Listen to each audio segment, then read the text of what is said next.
Olá, eu sou o Vilmar. Eu sou a Aline, nós somos especialistas em saúde da mulher. Bem-vindos a mais um Descomplicando a Saúde da Mulher, onde abordamos assuntos de forma descomplicada, holística, divertida e com o objetivo de educação. Lembrando que, de forma alguma, isso substitui uma consulta médica. Então, se você tiver com alguma queixa, tem que procurar um especialista.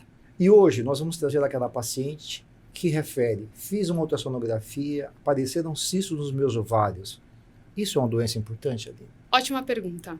Não é uma, nem duas, nem três pacientes que chegam para mim e falam: eu fiz um ultrassom de rotina, não estava sentindo nada, e daí me falaram que eu estava com vários cistos no ovário, e daí eu fui pesquisar e eu achei a síndrome dos ovários policísticos. Eu tenho isso. Então, acho que a gente podia começar falando um pouquinho sobre o que é essa síndrome. A síndrome de ovários policísticos é uma alteração metabólica. A paciente tem uma alteração no seu organismo e isso pode sim culminar com a presença de alguns cistos no ovário da paciente, mas ela não se resume a só isso. Ela tem alguns outros sintomas que a gente vai abordar aqui para vocês entenderem um pouco mais sobre ela. E por que ela é tão relevante? Ela acomete 1 em cada 5 mulheres durante o seu período reprodutivo, ou seja, bastante coisa, 20% aí das mulheres nesse período. E ela é muito importante porque, por ser uma doença metabólica, ela pode ter consequências muito graves para a vida da mulher, associada à obesidade, alteração do perfil de gordura no sangue, que a gente chama de dislipidemia, predispor a alterações de glicemia, desde resistência à insulina até diabetes, e até mesmo aumentar o risco cardiovascular dessa mulher ao longo da vida, ou seja, o risco dela eventualmente desenvolver um AVC, um infarto agudo do miocárdio. Então, essa patologia, quando bem diagnosticada, tem que sim ser acompanhada por um especialista para a gente tentar evitar todas essas complicações. E a Aline, então ela fez aquela ultrassonografia, apareceram cistos ovarianos. Mas, clinicamente, como que fica o padrão menstrual dessa paciente? Ela tem essa alteração de padrão menstrual? Ela tem outras alterações físicas que podem chamar a atenção? Como que você recebe? Como que, quando você vê essa paciente, o que você identifica que você fala: nossa, ela deve ter uma síndrome dos ovários policísticos? Perfeito. É também importante lembrar que, por ser uma alteração metabólica, ela vem associada a um possível aumento de alguns níveis hormonais, níveis de hormônios androgênicos, hormônios que estão mais associados a alterações que lembram um pouquinho do perfil masculino. Por que eu estou falando isso? Porque a paciente que tem esse hiperandrogenismo, esse aumento desses tipos de hormônio, ela pode desenvolver clinicamente alterações cutâneas, como, por exemplo, aumento da oleosidade da pele e até mesmo aumento de acne, aumento de pelos com uma distribuição diferente no corpo. Então, a mulher, ela tende a ter pelo aonde, gente? Braços, pernas, região de virilha, região de axilas, mas a paciente com hiperandrogenismo, ela pode ter uma distribuição aqui na região do rosto, na região do peito e do dorso, na barriga, e muito além da virilha, a presença dos pelos, podem ser pelos mais escuros, mais grossos. Isso tende a ter um nome que chama hirsutismo, que é esse aumento da pilificação corporal com essa distribuição que lembra muito a distribuição de pelos nos homens, tá? Além disso, a paciente, ela vai ter uma dificuldade em conseguir fazer o quê? A ovulação.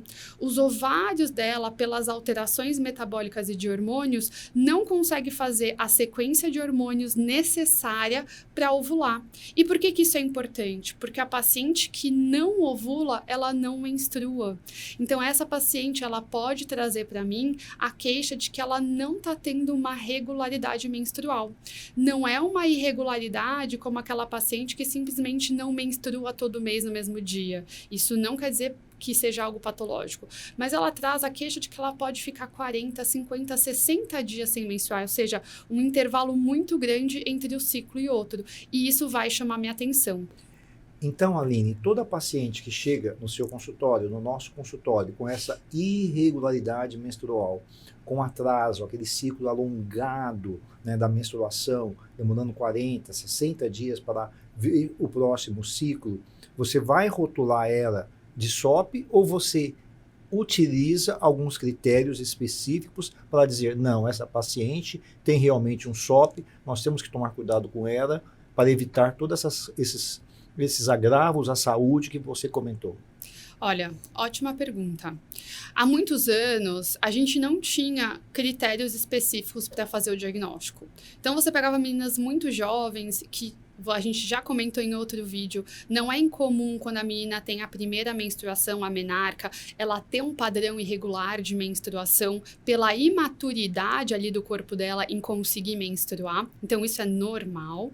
Então, a gente pegava pacientes muito jovens sendo diagnosticadas com síndrome de ovário policístico, que na verdade estavam sendo mal diagnosticadas. Pensado nisso, a gente foi criado critérios para a gente seguir e avaliar a paciente antes de fazer esse diagnóstico. Esses critérios são chamados de critérios de Rotterdam.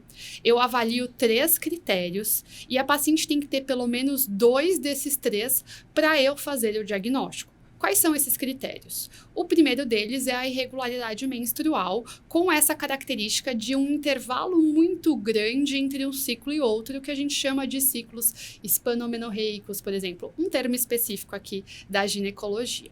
O segundo critério é a presença dos sinais clínicos ou laboratoriais, a partir de dosagens hormonais, daquele hiperandrogenismo que eu comentei anteriormente, aquele aumento dos hormônios androgênicos. Então, seria a acne, a pele oleosa, a presença do hirsutismo ou a presença desses hormônios aumentados nos exames laboratoriais.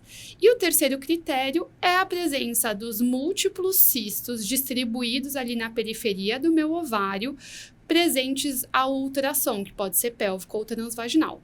Se eu tiver 2 desses 3 critérios, eu diagnostico. Agora, se a paciente não tem nada, só fez o ultrassom e identificou os cistos, eu não faço esse diagnóstico. Por isso, tem que ter muita cautela, muito cuidado e tem que ser avaliada por um especialista antes de fazer esse diagnóstico. Uma vez feito o diagnóstico, Vilmar, e aí, o que eu posso fazer então com essa paciente? Quais são os métodos de tratamento que eu tenho disponíveis para tentar melhorar os sintomas dela? Então, daí nós vamos cair naquela situação que a gente sempre cita, atividade física e perda de peso. E se ela perder de 5 a 10% do peso corpóreo, ela vai melhorar as condições metabólicas, vai diminuir a resistência periférica à insulina e muitas vezes ela pode regular esse ciclo menstrual, esta ovulação e melhorar esse quadro de SOP que ela vem apresentando. Essa é a melhor conduta, a melhor forma de abordar, é a primeira abordagem que tem que ser feita. Depois nós temos os tratamentos hormonais, não, Aline? Que nós podemos instituir, né, que são simples, todo ginecologista está muito afeito a eles, anticoncepcionais específicos, né, que tem até uma ação antiandrogênica, que vai melhorar o quadro dessas pacientes. Mas nós podemos também fazer o que nós chamamos de tratamentos ancilares, que estão associados, não, a todo esse tratamento médico específico das alterações hormonais, que são quais, Aline? O que a gente pode fazer para melhorar esses pelos da paciente, essa pele oleosa? Perfeito. Então, assim, realmente o principal pilar do tratamento da síndrome de ovário policístico é a mudança de estilo de vida. Porque como ela tem uma alteração metabólica, só mudando esse estilo de vida para ela tentar equilibrar esse perfil hormonal que a paciente tem. Mas realmente, às vezes, isso não é o bastante. Então, a paciente com uma pele com muita acne, com pele oleosa, muitas vezes a gente vai ter que chamar um colega da dermatologia para fazer um segmento acompanhado e instituir algumas medidas específicas para sanar essa queixa.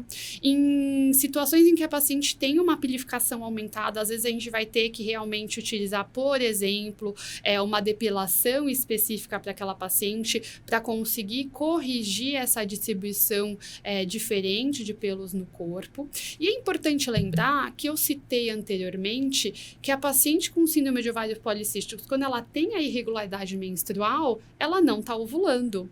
E o que eu faço, então, se a paciente quer engravidar? Porque a ovulação é algo primordial para a gente conseguir uma gestação. Então, é importante falar a paciente que tem desejo gestacional, que faz o diagnóstico de síndrome de ovários policísticos e que faz a mudança de estilo de vida, e isso não é o bastante para regular o ciclo dela, isso pode trazer alguma dificuldade para ela engravidar. Não quer dizer que ela vai ter, ela pode engravidar com facilidade, mas se a dificuldade aparecer, ela pode ser justificada pelo diagnóstico de síndrome de ovários policísticos, e muitas vezes essa paciente vai ter que ser, sim, avaliada por um especialista em fertilidade, e ele vai ter que avaliar as opções disponíveis para aquela paciente para ajudar a ter uma gestação aí saudável.